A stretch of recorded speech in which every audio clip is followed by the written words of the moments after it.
मालाची ती गरज असते त्याच्या तोंडात घाला ना. बायको मात्र मंगळसूत्राचा अर्धच मिनिट टिचवते, त्याच्या तोंडात घालते मुर्दे.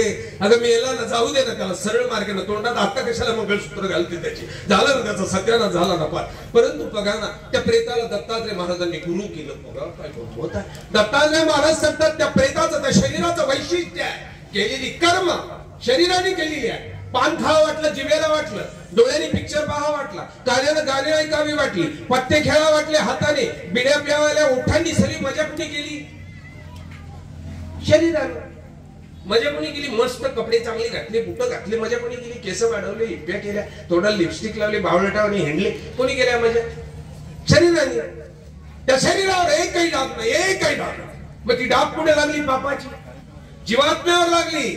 त्या जीवावर डाग पडल्याने नरक भोगावी लागतात. जीवाला शरीरानं मजा केली, शरीर हातपाय मोकळे करून निघून जातं. बरं ते इतकं भामटाड आहे ना, पायाला जात नाही, ते जाताना सुद्धा तुमच्या खांद्यावर बसून जातो. काय गंमत आहे. अरे तुम्हाला जगायचं असेल ना, प्रेतासारखं जगा.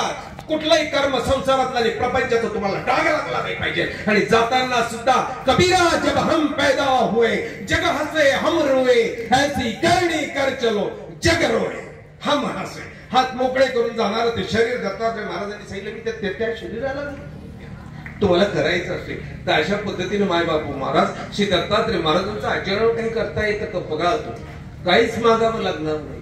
तो अनार्जित दाता आहे. तुम्ही अर्जलेलाच नाही, तुम्ही मागितलेलंच नाही. जे मागितलं नाही ते देण्याची ताकद फक्त दत्तात्रय महाराजांमध्ये आहे. लक्षात घ्या, ती ताकद फक्त दत्तात्रय महाराजांना. या दत्तात्रयांचं आज मंदिर होता.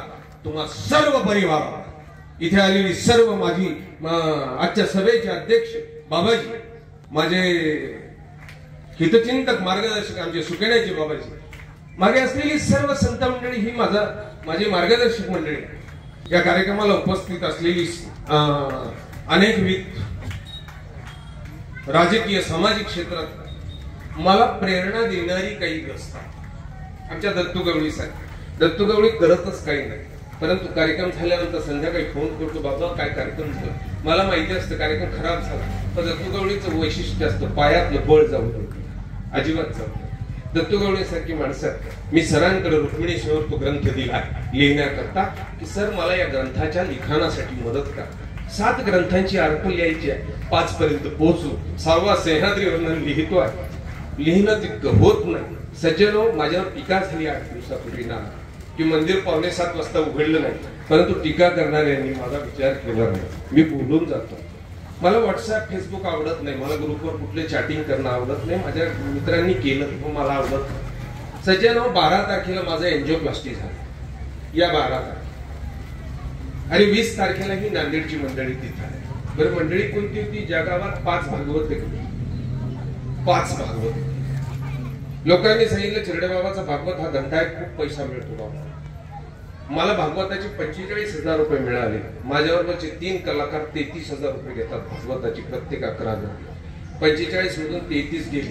हे बोलायला नको, परंतु सर्व माझी तुम्ही हितचिंतक आहात म्हणून तुमच्यात सांगतो. 45 मधून 33 गेली. माझ्या गाडीचा ड्रायव्हर 700 रुपये रोज गेला. 7-5 35, 3,500 ती गेली. 33 आणि 3.5 36,000 रुपये गेली. माझ्या गाडीला डिझेल लागेल, इथून नांदेड जाणार, नांदेडून येणार, किती लागू शकतं मला सांग? 7-8 हजारच डिझेल लागेल, 5,000च डिझेल लागेल. 7 दिवसामध्ये मला त्यांनी जर 7,000 दिले असते तर चिरडे बाबा धंदा करतो 5 वर्ष. विचार जर केला असता की बाबांनी 1.5 म्हणजे एकतर माझं सालच नव्हतं, म्हणजे आमच्या पुजारी मंडळीकडं, परंतु आमच्यामध्ये आमचं आणि तुमचं नाही. माझ्या मंदिरामध्ये कोण पुजारी आहे कोण नाही असं ओळखलंच जात नाही. सब कुछ चिरडे बाबा. त्यांना नसेल उघडलं 6:30-7:45 कदाचित गेटचं कुलूप. मंदिर तर 5ला उघडलं जातं. माझ्या मंदिरचं वैशिष्ट्य आहे, माझ्या पुजाऱ्यांचं वैशिष्ट्य आहे. चंदनाची इकडे तिकडे थोडी घटना झाली तरी पुजाऱ्यांना माहिती असतं बाबा राघवनेश्वर राहणार, आणि आमची पुजारी तसं वात्रटासारखं वागत नाही. माझ्या मंदिरात 3 वेळेला पुसलं पाहिजे, झाडलं पाहिजे. तुमच्या मंदिरामध्ये एअर फ्रेशनर मारलं जातं का नाही, पण माझ्या मंदिरात मारलंच पाहिजे. तुमच्या मंदिरात देवाला पंखा लावला जातो का मला माहित नाही, परंतु इतकी बारकावे असते. तुमच्या अनेकांच्या मंदिरामध्ये संडास बाथरूम साफ करायला मला माहित नाही, परंतु आमच्या पुजाऱ्यांना विचार, संडास बाथरूम करायला सुद्धा महिन्याची बाई आहे. त्या पुजाऱ्याच्या पदरात फारस पडू देत नाही. मी सांगतो नंतर पाहू, अगोदर याची साफसफाई करा. उघडल्या गेलं नसेल, कदाचित ती झोपली असतील, मी तर नव्हतो, मी तर दवाखान्यात.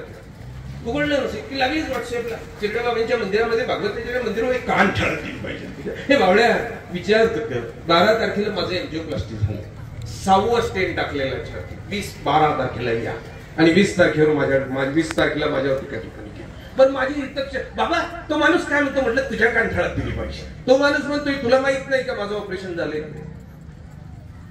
हे वेड्या, 4थ्या दिवशी ऑपरेशन झाल्यानंतर निंब्याला जाणारा पहिला मानव हवा, 500 किलोमीटर चाललो, पंथाचा अभिमान झाला. 4थ्या दिवशी आयसीयू मधून निघलो, गाडीत बसलो, निंबा परभणीच्या पुढे गेलो, सरांना माहिती आहे, सर साक्षी आहे. 4थ्या दिवशी प्लास्टिकवरून 2 स्टेन टाकल्या धर्माधिकारींनी. 4थ्या दिवशी आयसीयू मधून तिथे गेलो आणि तिथे 30 मिनिटाचं व्याख्यान केलं. मायबापू गेल्या वर्षी प्रकाश सेठला माहिती आहे, अपोलो मधनं पळालो आम्ही. सर प्रकाश सेठ होते, आमचे बाळासाहेब सानप होते. तिथे बायपास करायचं होतं, म्हटलं मरोदे जाऊ दे, करायचंच नाही. दुसऱ्या दवाखान्यात त्या लोकांनी दिलं, एकाच वेळेला 3 स्टँड टाकले. मागच्याच वर्षी 1 वर्ष झालं, आता परत टाकले. मायबापू एवढं जर होत असेल तरीही आम्ही जर पंथाचं काम करत असलो आणि एखादी गोष्ट जर सहज घडत असेल तर व्हॉट्सअपला लगेच तुम्ही गेले पाहिजे. बरं तुम्ही कोणाची घालवताय? तुमच्याच माणसाची घालवताय. भागवताच्या ते कोणाचा? तुमचा जाऊ ना. 10-5 कीर्तनकार आहेत पंथात, फार नाही. 2-4 प्रवचनकार आहेत. साळकर बाबा म्हातारे झाले, मोठे प्रवचनकार होते. 2-4 प्रवचनकार आहेत, 5-6 कीर्तनकार. आता तुम्ही त्याचीच घालणार का? या लोकांच्या पायामध्ये बळ द्यायचं का तुम्ही बायातलं बळ काढून घ्यायचं? म्हणून दत्तजी गवळीची मला आठवण येते की आमचे दत्तू भाऊ कार्यक्रम कसा फोन करून सांगणार, ताकद येते. सरांना मी सांगितलं, सर आपल्याला तो ग्रंथ निघायचा येणाऱ्या 21 डिसेंबरला सन्मान्य श्री भागवत साहेबांच्या हातून त्या ग्रंथाचं सप्तग्रंथाचं प्रकाशन, साधारणतः 1500 पानाचा तो ग्रंथ होतो. मानव पंथाचा तो उत्कृष्ट ग्रंथ तुम्हा लोकांपर्यंत अर्थासह पोहोचावा ही संकल्पना सर्व मंडळीला, या मंदिराच्या सर्व प्रक्रियेमध्ये जी मंडळी सहभागी झाली त्या सर्वांना वंदन करतो. सोनू आप्पा भोसलेच्या स्मृतीला आज खऱ्या अर्थानं सलाम करतो की आप्पा काही हरकत नाही, मुलामध्ये संस्काराचा बोजा ठेवा ठेवून गेला होता, तर ठेवा कधी का होईना, 10 वर्षांनी 15 वर्षांनी का होईना ती तुमची आहे हे त्यांच्या DNA ना सिद्ध केलं. त्या सर्व भोजने परिवाराचं स्वागत करतो. सर्व संत मंडळींना, तपस्वी मंडळींना वंदन करतो. तुमची रजा घेताना मात्र आगाऊपणानं सांगतो की माझ्याकडे आता 4 वाजता साधारणतः 100 साधू मंडळी येतात. रिद्दीपूरची सर्व संत मंडळींनी फाळला येते. त्या संत मंडळीची व्यवस्था करण्याकरता आम्ही एकटेच पट्ट्या टाकण्यापासून तर पट्ट्या उचलेपर्यंत त्याची व्यवस्था करण्याकरता तुम्हाला लोकांची रजा घेतो. जात असताना मात्र दुःख होतं. या संतांची 2 शब्द ऐकून गेलो असतो, तुमचं दर्शन झालं असतं, परंतु नाईलाज आज माझे भाऊ वारले आजच. म्हणजे माझे देहाचे नाही, परंतु आम्ही ज्या गादीचे शिष्य आहोत, कारंजेकर कुळाचे शिष्य गाद्या आहेत आम्ही 16, त्या 16 मधले प्रमुख गौरवव्यास बाबाजींचा आज देहावसान झालेला. 4 वाजता त्यांचा अंत्यसंस्कार होणार. फक्त माझ्याकडे रिद्दीपूरची सर्व संत मंडळी येत्या आणि म्हणून मी सांगितलं की मी उद्या तिथे पोहोचतो. आज मात्र मला व्यवस्था त्यांची आहे, हे बलवत्तर आहे थोडस. आताही तुम्हाला सर्वांना सांगतो की बलवत्तर घ्या. 12:30 होत आहे, 4 वाजता ती मंडळी येते. तुम्हाला लोकांची माफी मागतो आणि व्यासपीठाची